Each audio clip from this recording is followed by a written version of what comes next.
Magandang gabi mga boss amo. Welcome back sa ating channel, sa ating YouTube channel. So, muli nagbabalik Pro Mechanic para sa panibagong episode ng ating vlog. So, ngayong gabi mga boss amo, magme-midnight vlog tayo. Kasi tinatapos ko na tong binuo natin na motor, itong Microbike EXC 110. Yan, malapit na tong mabuo mga boss amo. Yung mga kaha niyan, kinulayan ko na rin yan. Nirepaint ko na lahat. Tapos, yun na, isasalpak na lang. Tapos, ito kasi yung stock up yung padyakan. Blinag ko to nung nakaraan. So, ang nangyari para doon, mga boss amo, ay yung kanyang starter chain. So, kumalang na sa may magneto. Ito yung magneto natin. Yan. Yan, kumalang na dyan yung starter chain. Dahil sobrang kalawang, naputol na. So, yun nga, ang nangyari, sinira niya to. Ito kasi, may stopper yan dapat. May stopper dapat dito. So, wala na yun kasi pinutol na nung starter chain na kinalawang. Dapat yan, may stopper yan eh. Pero sasalpak pa rin natin to. Kahit wala siyang stopper. Kasi, kailangan isalpak to. Dahil siya yung pinaka boundary nitong starter gear na to. Ayan. So mamaya makikita nyo yung purpose nun pag in-install na natin yung starter chain. So ito yung binili ko dito, XRM starter chain. Ayan. Pares lang naman dito yan sa model ng Microbike. Kung di ako nagkakamali, pati sa Rusi pares lang din tong XRM. Pare-pares lang sila. Pati SYM. So, eto na nga mga boss amot. I-install na natin tong starter chain. Papakita ko sa inyo kung paano siya ikabit. So, alam ko basic lang naman to. Pero, maganda pa rin siyang i-vlog. Lalo na dun sa mga beginner. Meron kayong guide kung paano mag-install ng starter chain. Yan. Kasi, madalas to masira eh. Yan. Kaya dapat, alam nyo rin kung paano siya ikabit. So, ito itsura niya mga boss amo. Yan. So, yung luma kasi nawala na. Nawalis yata ni Papa. Kasi dapat mapakita ko sana yung luma. Yung naputol. Kasi mga boss amo dapat susukat nyo muna yung haba nung starter chain kung parehas. Lalo na kung di mo pa kabisado yung mga sukat. So, dapat susukat mo sila. Manual. Pero ito, saktong-sakto lang to dito. Nalaman nyo naman mamaya yan. So, tara, ikabit na natin to. Yan, so, itong starter chain na to, napakadali lang nito ikabit. Sa mga beginner, mga boss amo, makakatulong tong vlog na to. Pero syempre, kung expert ka na, mga boss amo, pwede mo nang i-skip tong video na to.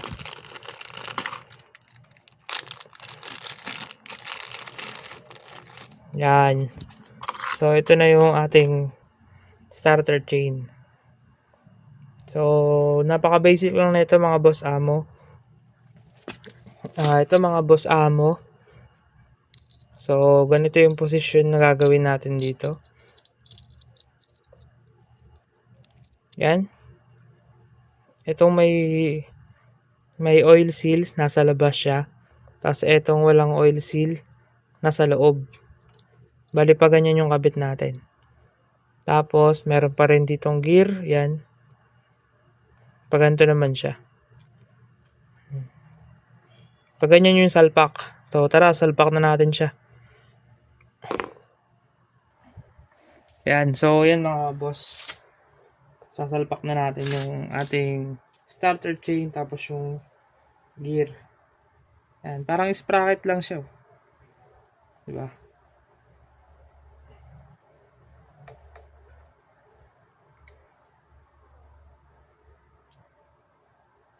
Teka. Napansin ko kasi na makalawang na yung starter natin. So, lagyan natin siya ng konting langis. Kasi dapat kasi ito, hindi ko napapaganahin yung push start.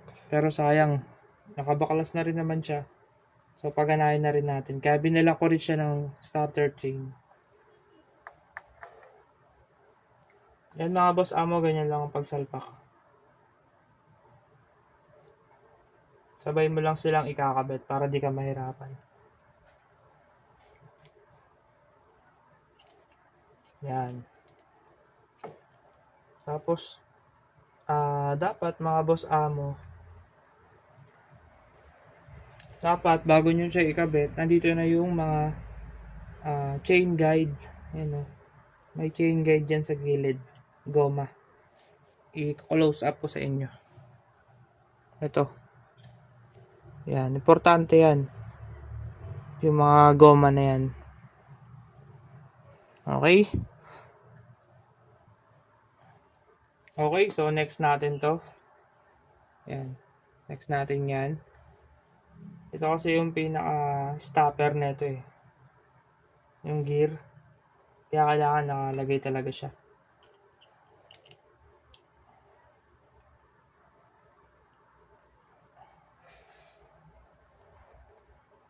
Kasi problema nga lang dito, natanggal yung sinira yung kanya stopper. Dito. Sinira siya ng ating starter chain na luma.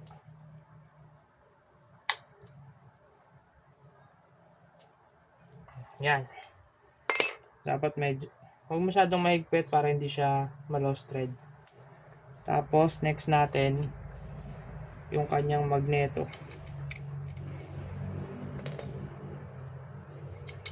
Ito, problema rin nito yung Bendix. Tangisan din natin yung Bendix.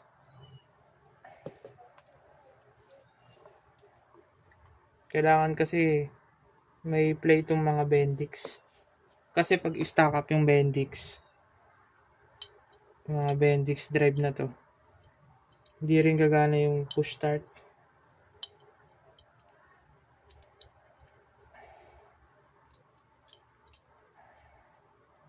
Yan. So, salpak na natin siya. Meron siyang guide Ayan. Dito nyo siya ipapasok sa kunya. Yan yung pinaka-guide.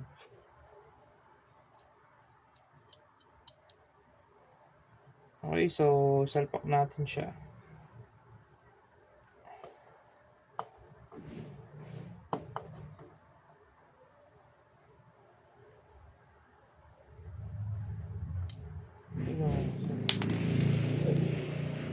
So dapat hindi malalaglag yung mga Bendix drive Tatatanggal kasi yung Bendix drive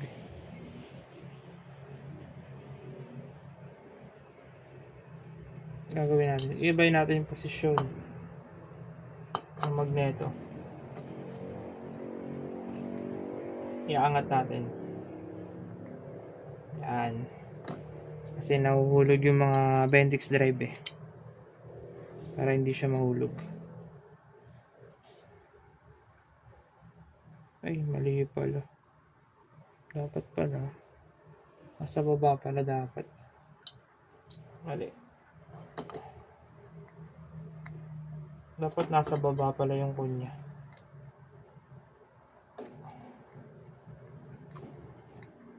Yan.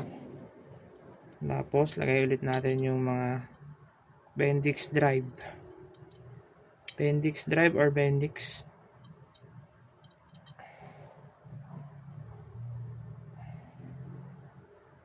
Ayan, salpak na natin siya.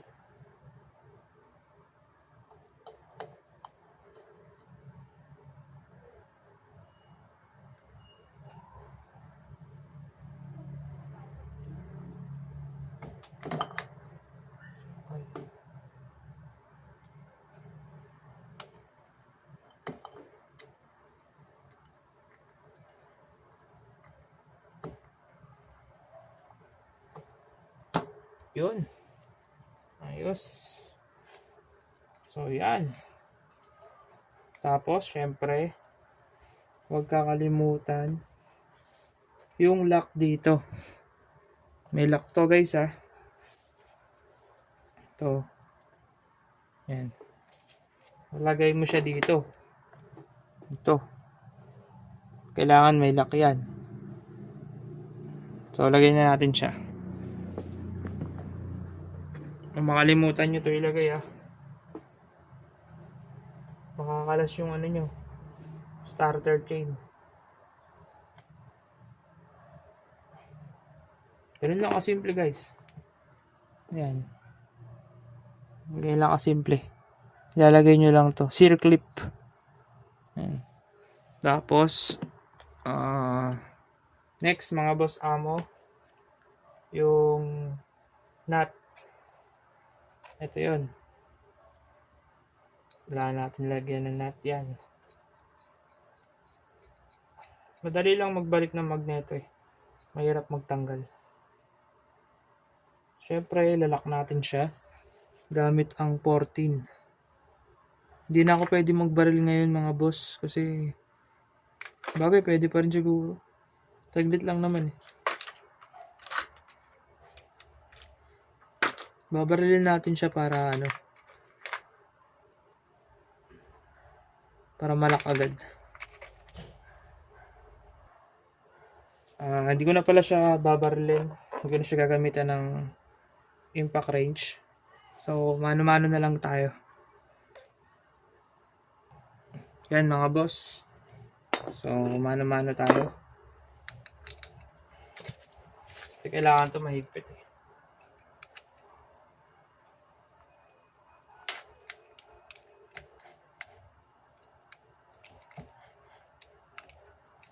So, gagamitin natin. 3 palo lang.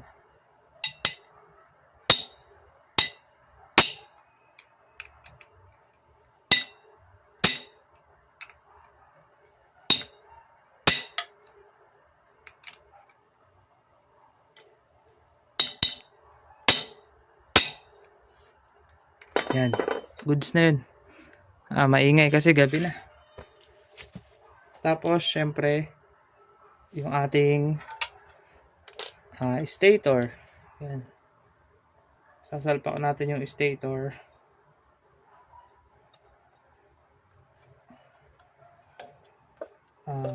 Ilalagay muna natin siya ng gasket.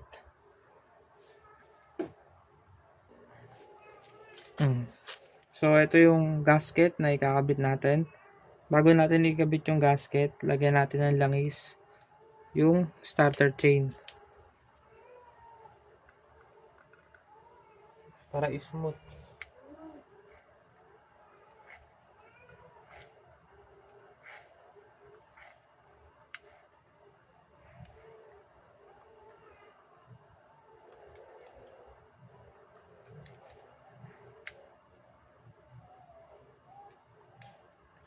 Yan, para smooth na smooth yung pag-ikot ng kanyang starter kapag pinush start natin.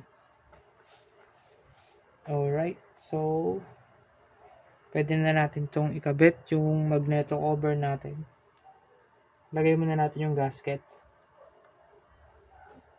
Kahit hindi nyo na ito lagyan ng pandikit, okay lang naman yun.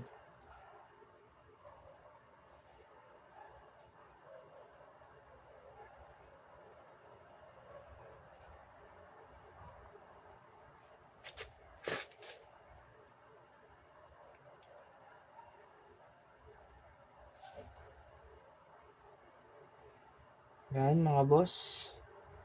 Basta sentro lang siya sa mga butas. Tapos syempre salpak na natin to.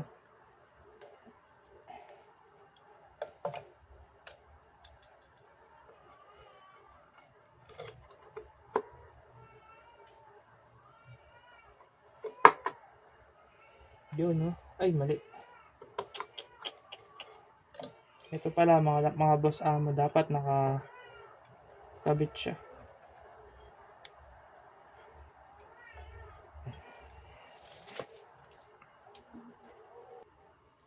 Okay mga boss amo, dapat nakaayos tong goma. Kasi kung hindi siya nakaayos, pwedeng pumasok yung tubig dito. Kaya kinakalawang yung magneto natin kasi nakakapasok yung tubig. So, pwede na natin siya ngayon isalpak.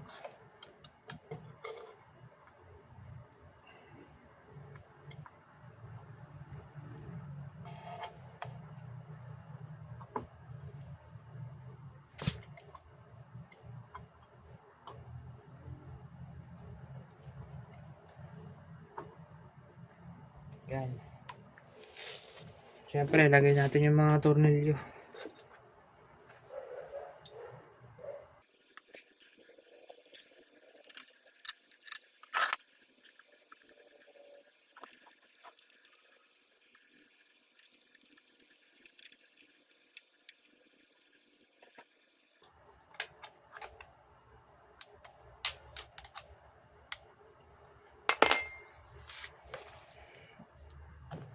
Yan mga boss amo, tapos na po natin install yung ating starter chain dito sa ating Microbike EXC110. So pares lang naman siya ng XRM 110. So ganun lang kasimple, guide lang yon. So basic tutorial lang para sa mga mahilig magmotor, mahilig mag DIY. So ganun lang kasimple. Sana may natutunan kayo mga boss amo. Huwag niyo kalimutan like, share, and subscribe. So, hindi kasi natin matetesting dahil wala pang battery yung motor. Pero yaan nyo, update ko kayo pag nagkaroon siya ng battery. So, bibilang ko pa siya ng battery. Yun lang mga boss amo. Thank you so much sa lahat ng nakasupport sa channel. Hindi rin po kalimutan i-follow yung page natin, Facebook page. So, Non-Pro Mechanic. Thank you so much and God bless.